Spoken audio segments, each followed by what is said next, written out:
Assalamualaikum, terima kasih sudah klik video ini. Gimana nih kabarnya kalian? Semoga selalu sehat, bahagia, dan tentunya diberi kelancaran rezeki, amin. Nah teman-teman, jadi ada kejadian yang cukup mengejutkan di mana terekam secara jelas di CCTV sebuah rumah makan. Ada seorang karyawannya yang kala itu mendorong troli untuk angkut makanan gitu ya. Tampak dia membawa sebuah karung hitam yang cukup besar. Dan ternyata itu bukan sembarang karung. Isinya adalah tubuh dari temannya sendiri yang kala itu baru saja dia aniaya. Nah, apa motif dibalik semua ini dan gimana kisah lengkapnya? Langsung aja yuk kupas tuntas di channel Rikaro.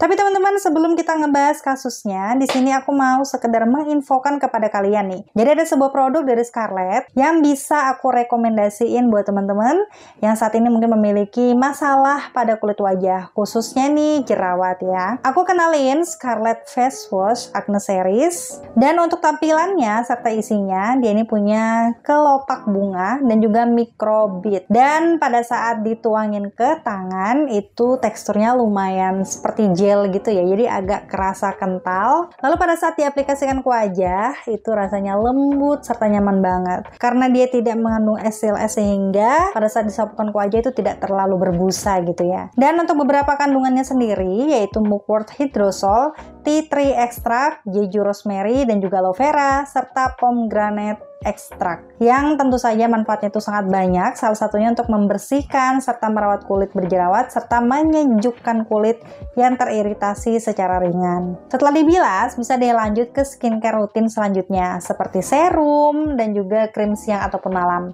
Nah teman-teman, untuk kalian yang pengen kepoin bisa langsung aja nih cek ke Instagramnya @scarlett_whitening, dan buat kalian yang ingin beli di Shopee, linknya sudah aku taruh di deskripsi. Untuk harganya sendiri begitu murah ya teman-teman, hanya sekitar 75 ribuan per produknya. Oke, gimana? Langsung aja yuk kita lanjut ke kasusnya.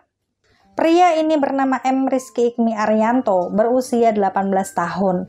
Pemuda ini bekerja serabutan dan tinggal di sebuah mes, atau bisa dikatakan kamar yang disediakan untuk seorang karyawan yang bekerja di ruko atau sebuah perusahaan. Yanto terbilang karyawan yang cukup muda di antara teman-teman kerjanya.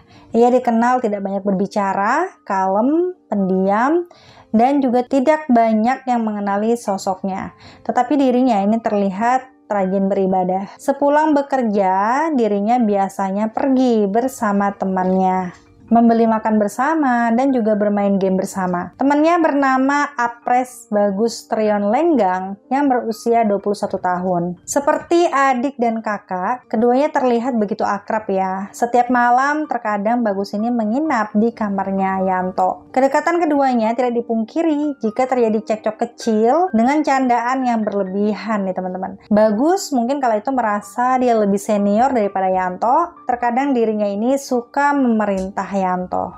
Bulan-bulan pun berlalu, Yanto pun menjalani kegiatannya seperti biasa, bekerja dan juga pulang ke mesnya. Dengan rasa lelah, dirinya pun mencoba untuk segera tidur. Namun, seringkali dia mendapat panggilan dari Bagus yang kala itu hendak menginap di kamarnya.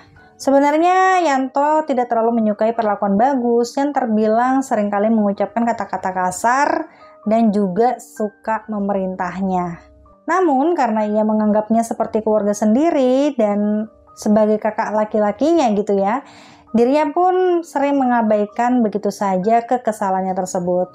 Ya, lambat laun Bagus ini ternyata semakin kasar dan hingga seringkali melakukan kontak fisik untuk menyakiti Yanto. Terlebih Yanto ini merupakan anak yang terbilang pendiam dan juga tidak sering berbicara atau lebih cenderung berbicara seperlunya. Candaan Bagus terkadang mengarah seperti menghina Yanto dan bahkan menghina keluarganya, di mana Yanto ini menganggap hal itu bukanlah sebagai candaan. Yanto menahan marah yang menumpuk, dirinya tetap mengikuti kemauan Bagus yang kala itu cenderung lebih banyak menghabiskan uang hariannya untuk membeli minum-minum dan berlaku kasar. Lalu beberapa hari berlanjut, Bagus juga mengatakan kata-kata kasar kepadanya jika dirinya ini sedang emosi kepada orang lain, lalu dilampiaskannya kepada Yanto gitu ya teman-teman. Yanto kala itu memendam kemarahan yang terus menumpuk. Dirinya tidak pernah ingin membalas perkataan Bagus. Jadi jika Yanto ini diumpat dengan kata-kata kasar, dia pun menumpuk semua kemarahan.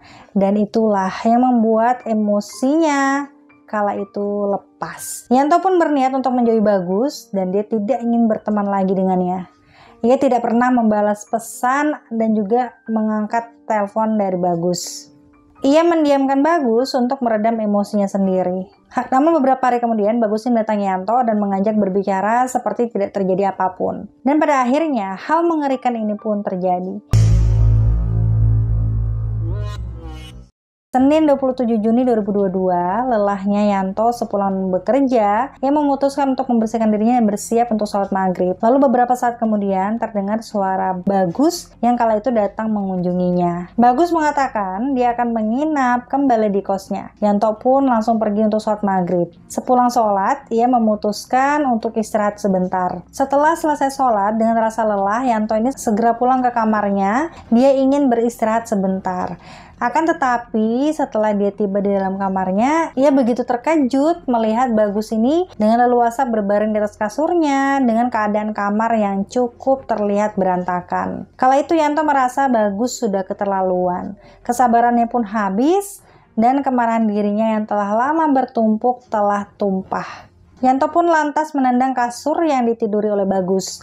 Temannya ini langsung terbangun dan mengumpat berkali-kali serta langsung memukul. Yanto kala itu langsung membalas dan mereka pun berakhir dengan adu mulut. Dan Yanto kala itu benar-benar sudah di ambang batas kesabarannya. Dia memukul dan langsung menikam Bagus berkali-kali dengan pisau dapur yang ada di kamarnya. Hingga kala itu Bagus sudah tidak dapat bergerak lagi. Yanto pun panik. Dirinya lalu mencoba untuk membersihkan diri dan barang-barang yang berantakan di kamarnya gitu ya. Setelah Bagus ini tidak bernyawa, Yanto kemudian mengambil plastik sampah berwarna hitam yang cukup besar yang biasa digunakan olehnya untuk membuang sampah gitu ya. Dia masukkanlah tubuhnya Bagus itu ke dalam kantong plastik tersebut. Lalu untuk mempermudah mengangkat keluar, dia menaruhnya di atas troli untuk angkut makanan. Dia kemudian membawanya keluar dan pada kala itulah dirinya ini tertangkap CCTV ruko yang sempat menggeser meja gitu ya saat membawa tubuh Bagus tersebut. Lalu ia pun mengangkatnya menggunakan sepeda motor milik Bagus. Dan setelah berputar-putar, akhirnya dirinya memutuskan untuk singgah di pinggir kali dan membuang Bagus seperti sampah ke kali Pesanggerahan. Setelah itu, Yanto pun singgah di sebuah masjid dan memberikan uang sebesar Rp500.000 ke dalam kotak amal. Sepulang dari masjid, ia mengunjungi bengkel, memperbaiki motor milik Bagus, dan kemudian dia pergi ke sebuah penginapan Airi Eco Villa di Jalan Pemuda, Kadunghalang, Bogor. Dan tidak beberapa waktu lama, video rekaman CCTV ini pun beredar. Dimana kala itu Yanto terlihat membawa sesuatu dengan bungkusan hitam yang cukup besar di atas troli makanan.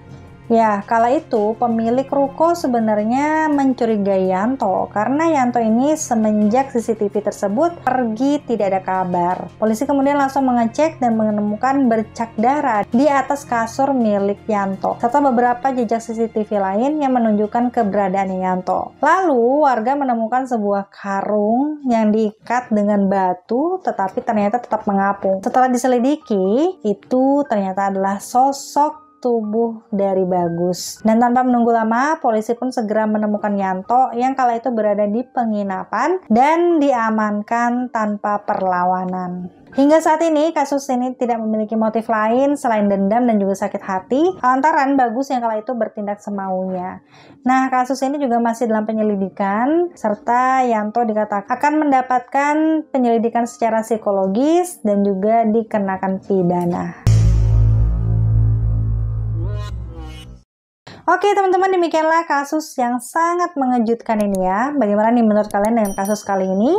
Kedekatan kita dengan seseorang, kebaikan seseorang kepada kita, itu bukan berarti kita harus bertindak semaunya. Itu bukan berarti membuat kita bisa seenak udel memperlakukan orang tersebut. Malah sebaiknya kita itu harus sopan dan juga terus menghargainya. Dan jika teman-teman punya pendapat lain dengan kasus ini, silakan sampaikan di kolom komentar dengan bahasa yang sopan tentunya. Ingat untuk selalu hati-hati dan waspada. Sampai jumpa di videoku selanjutnya. Bye!